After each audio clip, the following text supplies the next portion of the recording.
Hello এনিউল, আবার স্বাগতম না কবি এনিউই চ্যানেলে, যেখানে আজকে আমরা দেখবো ওয়ান পাঞ্চ ম্যানের সিজন 3-এর এপিসোড নাম্বার 5-কে। তো চলুন বেশি দেরি না করে এপিসোডটি শুরু করা যাক। সে রয়্যাল লিফারকে শেষ করে দিয়েছে, তাই এখন এই দুইজন এখান থেকে বেরিয়ে যাওয়ার সিদ্ধান্ত নেয়। ট্যারিও গারোকে জিজ্ঞাসা করে, আপনি কিভাবে জানলেন যে আমি এখানে আছি? তখন গারো বলে, কারণ আমিও একটা মনস্টার। ঠিক তখনই গারোর সামনে দুটি মনস্টার এসে পড়ে। গারো এক ঝাটকায় তাদের দুজনকে শেষ করে দেয়। গারো ট্যারিওকে বলে, আমি আমার বদলা নিয়ে নিয়েছি, এখন আমি এখান থেকে বেরিয়ে যাচ্ছি। যদি তুমিও আমার সঙ্গে আসতে চাও তাহলে মুখ বন্ধ রেখে চলো। ট্যারিও বলে, একটু আসতে চলুন, আমি এত তাড়াতাড়ি দৌড়াতে পারি না। গারো বলে, আমরা এক জায়গায় থেমে থাকতে পারি না, নাহলে অনেক মনস্টার আমাদের উপর আক্রমণ করবে। আমাদের ভাগ্য ভালো যে এখনো মনস্টাররা অন্য জায়গায় কাজে ব্যস্ত আছে, তাই আমরা এখানকার সবচেয়ে ছোট রাস্তা ধরে এখান থেকে বেরিয়ে যাব। ট্যারিও এবার কেঁদে ফেলে, বলে, কিন্তু এখানে আরেকটা বাচ্চা আছে ঠিক আমার বয়সের, আপনি তাকে বাঁচাবেন না? গারো বলে, শোনো বাচ্চা, আমি কোনো হিরো নই, এটা ভেবো না যে আমি তোমাকে বাঁচাতে এসেছি। ঠিক তখনই ওদের পেছনে একটা খুব বড় মনস্টার এসে হাজির হয়, দেখতে অনেকটা কুকুরের মতো। ওর নাম পচি। গারো ট্যারিওকে বলে, কোনো শব্দ করো না, আস্তে আস্তে আমার দিকে এসো। এই মনস্টারকে দেখে গারো নিজেরও ভয় করছিল, মানে এটা খুব শক্তিশালী একটা মনস্টার। গারো একদমই এর সঙ্গে লড়াই করতে চায় না। দুজনে আস্তে আস্তে পিছিয়ে যাচ্ছিল। পচি ওদের কাছে আসছিল না, অর্থাৎ যতক্ষণ ওরা কোনো নড়াচড়া না করবে ততক্ষণ সে আক্রমণ করবে না। কিন্তু হঠাৎ ওদের পিছনে আরও 3টা মনস্টার এসে হাজির হয়। ওরা হলো সুপার মাউস, শাওয়ার হেড আর ইউনিহর্ন। ওরা ভাবে যে গারো মানুষের পক্ষ নিয়ে নিয়েছে, তাই ওরা গারোর ওপর আক্রমণ করে বসে। গারো শাওয়ার হেডের মাথায় ঘুষি মারে আর সুপার মাউসের হাত ভেঙে দেয়। ট্যারিও বলে, আপনি তাগের ছবি শক্তিশালী হয়ে গেছেন, কিন্তু এই মনস্টারদের কিছুই হয়নি। ওরা বলে, আমরা সবাই থেড লেভেল ডিমন। তখন গারো বলে, তাহলে আমি থেড লেভেলের ড্রাগন। সুপার মাউস বলে, ড্রাগন লেভেল তো মনস্টার অ্যাসোসিয়েশনের হাই র্যাঙ্কারদের জন্য, যারা খুব শক্তিশালী, তুমি তো ওদের দাঁড়ের কাছেও নও। এবার ইউনিহর্ন গারোর উপর আক্রমণ করতে আসে। গারো তাকে এক লাথি মেরে দূরে ছুঁড়ে ফেলে দেয়। সে গিয়ে পচির সঙ্গে ধাক্কা খায় আর পচি তাকে জ্যান্ত গিলে ফেলে। সুপার মাউস বলে, তুমি এখানকার হাই র্যাঙ্কারকে রাগিয়ে দিয়েছো। গারো বলে, এটা হাই র্যাঙ্কার, এটা একটা কুকুর। পচি এবার ওদের দিকে একটা ব্লাস্ট করে, তাতে শাওয়ার হেড আর সুপার মাউসের দুজন শেষ হয়ে যায়। গারো ট্যারিওকে নিয়ে দূরে পালিয়ে যায়। এই বিস্ফোরণের শব্দ সাইতামার বাড়িতেও শোনা যায়। তার মনে হয় ভূমিকম্প হচ্ছে। কমিক পড়া শেষ করে সে বাইরে ঘুরতে যাবে। এদিকে পচির বিস্ফোরণে চারদিকে ধ্বংসলীলা চলছে।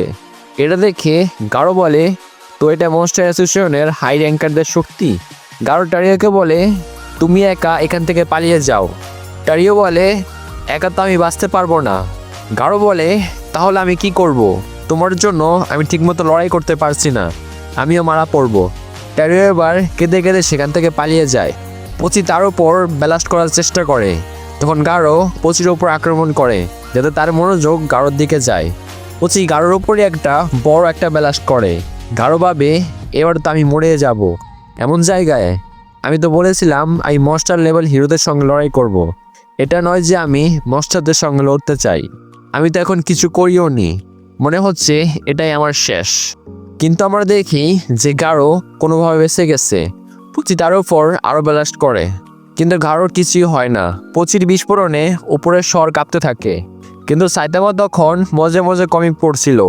গারো এবার পচির মাথায় একটা জোরালো ঘুষি মারে, কিন্তু তাতেও তার কিছু হয় না।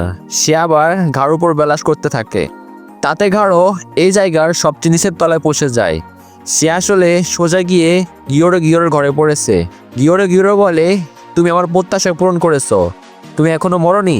সে নিজের শক্তিতে গারোর উপর পড়ে থাকা পাথর সরিয়ে দেয়। এটা দেখে গারো বোঝে যে তার কাছে টেলিকাইনেসিসের শক্তি আছে। গারো বলে, তুমি আমার পেছনে নিজের লোক পাঠানোর সাহস কীভাবে করলে? তখন এই গারোর পুরো শরীরে জমে যায়। এটা গিওরো করেছে। আমরা জানতে পারি যে সেও থেড লেভেল ড্রাগন, যে গারোকে বলে, চলো একটু কথা বলি।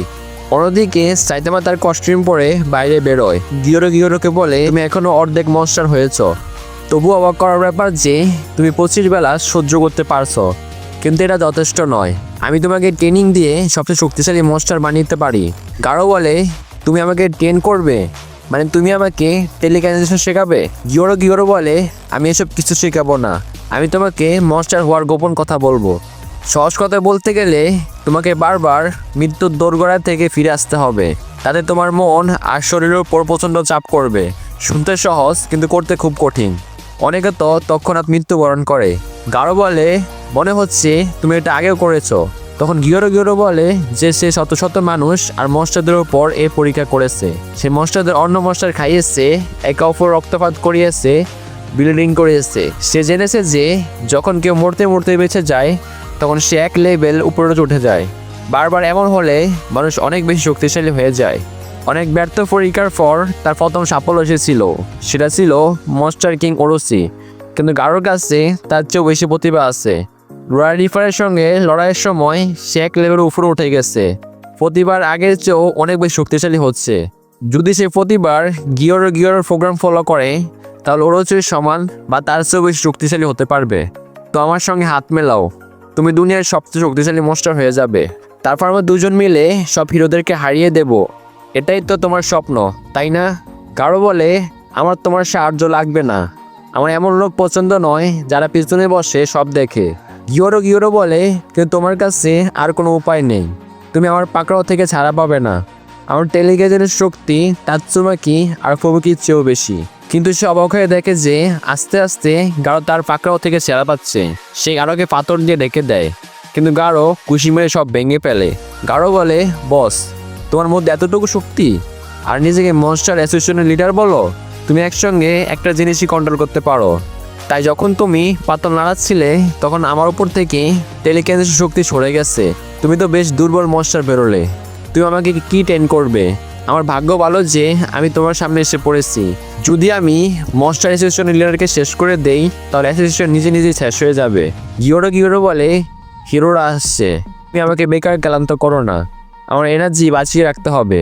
তারপর সে লর্ড ওরোচিকে ডাকে যাতে সে এসে গারোকে শাস্তি করতে পারবে। ঠিক তখনই গারোর পেছন থেকে ওরোচির একটা বিরাট হাত এসে গারোকে ধরে ফেলে। সাইতামা বাইরে বেরিয়ে কমিক বই পড়ছে। বারবার বিস্ফোরণের শব্দ শোনা যাচ্ছে, কিন্তু সে মনোযোগ দেয় না। ভাবে এটা তো মাঙ্গায় হয়, বাস্তব জগতে কি আর এমন বড় মনস্টার বস থাকে? ঠিক তখন তার পেছনে 3-4 মনস্টার আক্রমণ করে। সাইতামা এক পাঞ্চে একটা মনস্টারের নাম আর নিশা মুছে দেয়। বাকি দুটো মনস্টার ভয় পেয়ে চুপচাপ দাঁড়িয়ে থাকে। সাইতামা কমিক পড়তে পড়তে এগিয়ে চলে যায়। গিয়রো ওরোচিকে বলে গারোকে মেরো না, আমার তার জন্য অন্য পরিকল্পনা আছে। ওরোচি গারোকে চেপে মাটিতে আছড়ে ফেলে, কিন্তু গারো আবার উঠে দাঁড়ায়। ওরোচি আবার তার শিং দিয়ে গারোর উপর আক্রমণ করে আর তার গায়ের শরীরের ভিতর ঢুকিয়ে দেয়। গিয়রো বলে ওরোচি যখন মানুষ থেকে মনস্টার হয়েছিল তখন এই শিং তার প্রথম শক্তি ছিল। সেইগুলো যেভাবে খুশি সেভাবে কন্ট্রোল করতে পারে। আমার তার জন্য অন্য পরিকল্পনা আছে। ওরোচি গারোকে চেপে মাটিতে আছড়ে ফেলে, কিন্তু গারো আবার উঠে দাঁড়ায়। গারো বলে আমার শরীরে আগে ছিদ্র হয়েছিল। ওরোচি এবার তার সব শিং দিয়ে তার উপর আক্রমণ করতে থাকে। তখন গারো তার শিং বেয়ে উপরে উঠতে থাকে। পথে আসা ছোটোখাটো মনস্টার শেয়ার জাটকায় হারিয়ে দেয়। গারো শক্তিশালী হওয়ার সঙ্গে সঙ্গে আগের চেয়ে বেশি শক্তিশালী হয়ে গেছে। ওরোচি আক্রমণ তার গায়ে লাগছে না। গারো এবার ওরোচির চোখে আক্রমণ করতে যায়, কিন্তু ওরোচি তার বিরাট মুখ খুলে ফেলে। তাদের ঢোকা থেকে গারো কোনোরকম বেঁচে যায়। ওরোচির মুখ থেকে অনেকগুলো সাপের মতো টেন্টিকাল বেরিয়ে আসে। ওরোচি এবার বড় একটা বিস্ফোরণ করে, তাতে গারোর কিছু হয় না।